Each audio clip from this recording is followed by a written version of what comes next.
There are fragrances that introduce themselves politely.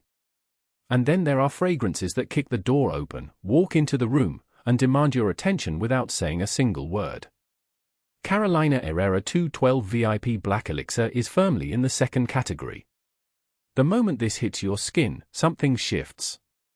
It's thick, it's dark, it's unapologetically bold, and it has absolutely no interest in being subtle about any of that.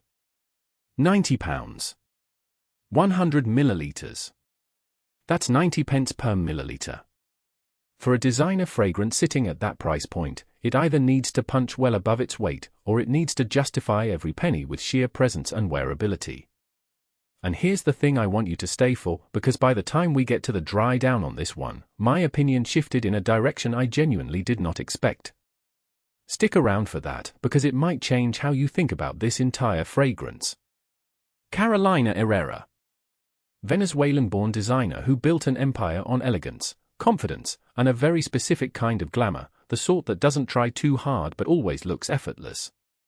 The 212 line has been a cornerstone of the brand since the late 90s. It started as a love letter to New York City, to the energy of Manhattan, the people who live fast and look good doing it. Over the years it branched, 212, 212 VIP, 212 VIP Black, and now the Elixir iteration of VIP Black. What Carolina Herrera does particularly well with this flanker lineage is escalation. Each step up the VIP Black ladder gets darker, richer, more intense. The house understands that a certain customer outgrows light and fresh. They want depth. They want something that feels expensive on the skin without necessarily screaming a luxury price tag. The Elixir concentration and concept signals that this is the most concentrated, most opulent expression of VIP Black yet. That's the promise. Let's see how it holds up. Right. Let's talk about the bottle, because this is genuinely one of the more striking flacons on the market at this price point. It's heavy. Pick it up and you feel the weight immediately, solid glass, black tinted, with that angular VIP Black silhouette that's become iconic for the line. It's tall, geometric, almost architectural. There's something very nighttime Manhattan about it, skyscraper energy, black glass, sharp edges. The cap is magnetic, which I always appreciate. There's nothing worse than a cheap plastic snap on a bottle you're paying good money for. This feels considered. The atomizer is smooth and delivers a fine, even mist, no sputtering, no waste. The overall presentation in the box is clean and premium without being overwrought. Gold lettering, minimal design.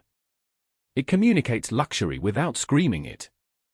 This is absolutely a bottle you display. It earns its place on a shelf. Whether you're a minimalist who wants one statement piece or a collector with a full fragrance wardrobe, this sits beautifully. It looks the part, and importantly, the bottle matches the scent's personality, bold, dark, a little dramatic. Full marks on the aesthetics. Okay. First spray. Here we go. The opening is immediate and it is confident. What hits you first is a wave of dark sweetness, almost molten, almost resinous. There's a richness here from the very first second that feels like the fragrance is telling you exactly what it is and refusing to apologize for it.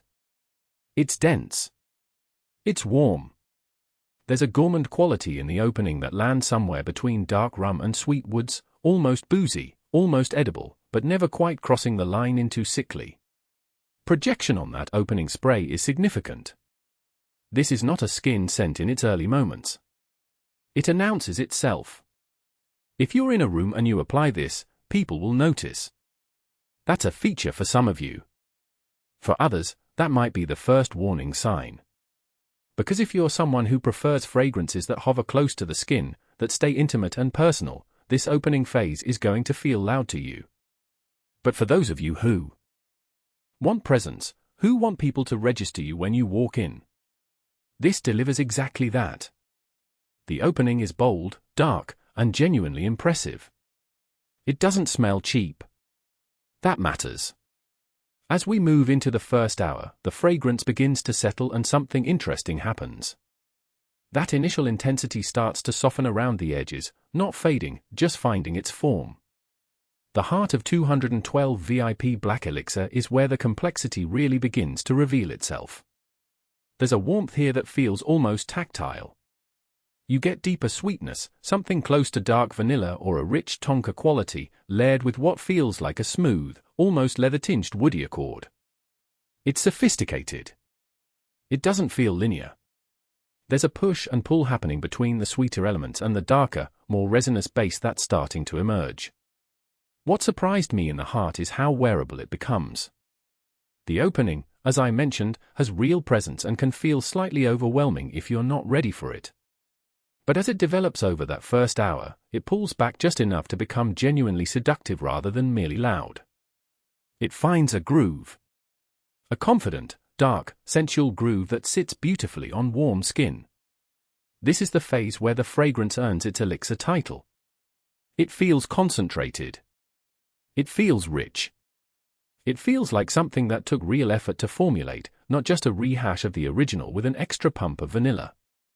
Here's where I have to tell you what I mentioned at the top, the thing that genuinely surprised me. I went into the dry down expecting the usual story. Rich opening, decent heart, and then a fairly standard sweet woody base that ticks boxes but doesn't excite. That's the template for a lot of dark designer flankers. It's a formula. It's safe. It's reliable but rarely remarkable. But the dry down on 212 VIP Black Elixir does something I didn't anticipate. It gets better. Not just passable, actually better. 3 hours in, 4 hours in, what's left on the skin is this deeply warm, almost smoky, resinous amber accord with a smooth sweetness underneath it that feels genuinely luxurious. It stops feeling like a designer fragrance and starts feeling like something from a niche house. It has depth. Real depth. There's a quietness to the dry down that's almost meditative compared to that bombastic opening. It becomes a skin scent, intimate, warm, compelling. The kind of fragrance that makes people lean in rather than step back. And that transition, from room-filling opener to intimate skin scent, is frankly impressive. That's good perfumery. That's a fragrance that rewards patience. Let's talk performance, because at £90 you need real numbers. On skin, I'm getting consistent 8 to 10 hours of wearability. The first 2 hours deliver significant projection and sillage. This is a fragrance that fills a room and creates a genuine scent trail. Hours 2 through 5 settle into a moderate, confident projection, noticeable to those near you, not overpowering. From hour 5 onwards, it becomes a close skin scent, warm and intimate, but still very much present if you bring your wrist to your nose. On fabric, and with a fragrance this rich, you absolutely can spray on clothing if you want extended longevity. You're looking at 12+ hours easily. I've had this linger on a jumper well into the next day, which is frankly excellent performance. In terms of when this peaks, the sweet spot is hours 2 through 4. That middle phase where the opening has settled but the dry down hasn't fully arrived yet, that's the golden window. That's when the sillage is perfect, the projection is confident but not aggressive, and the fragrance is at its most complex and alluring. This is an evening fragrance. It doesn't belong on a Tuesday morning in a bright office. It belongs on a Thursday evening, heading out, when the lights are lower and the air is a little warmer. That's where this absolutely sings. Let me paint you a few portraits. If you're the type who dresses intentionally, who picks an outfit the night before, who has a signature look, who understands that fragrance is the final layer of how you present yourself to the world, this is for you. You're not a person who blends in. You're comfortable being noticed. If you love dark, sweet, oriental-leaning fragrances but you found a lot of niche options at £300 or £400 financially inaccessible, and you want the richness and depth of that world without the eye-watering price, this is a genuinely compelling entry point. It bridges the gap between designer and niche in a way that not many fragrances at this price actually manage. If you're someone who burns the midnight oil, late nights, city energy, the kind of person who orders the last round, this is built for you. There is something fundamentally nocturnal about this fragrance. Now, who should not wear this? And I always think this is more useful than the demographic who should.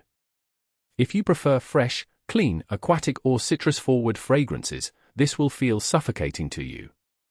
Don't do it.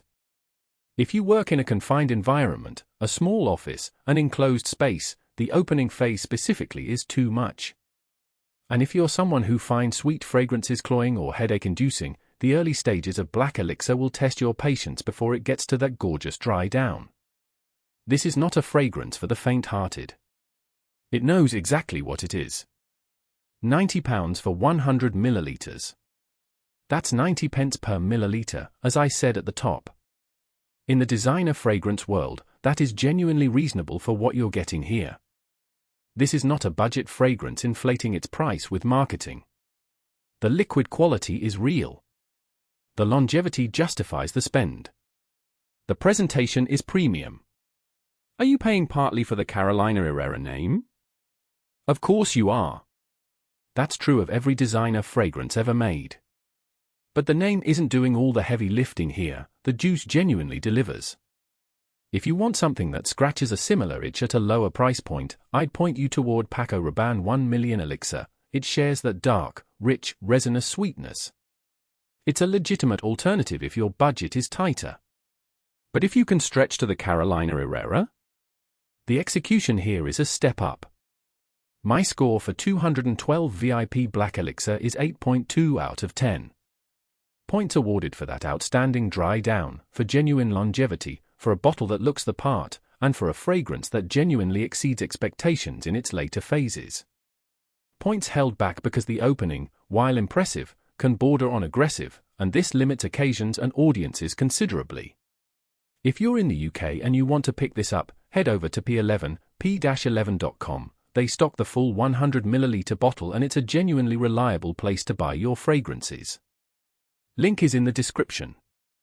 212 VIP Black Elixir is a fragrance that asks you to be patient with it, and if you are, it rewards you with one of the best dry downs I've encountered in the designer space this year. It's bold, it's dark, it's occasionally a lot, but it has genuine soul. Now here's what I want to know from you: if you own this fragrance or you've tried it, did that dry down justify the price tag for you, or did you find something richer and deeper at half the cost that made you regret the spend? Tell me in the comments, because I genuinely want to hear it. If honest, no-nonsense fragrance reviews are what you're after, subscribe. I post every single week and I never recommend something I wouldn't wear myself. See you in the next one.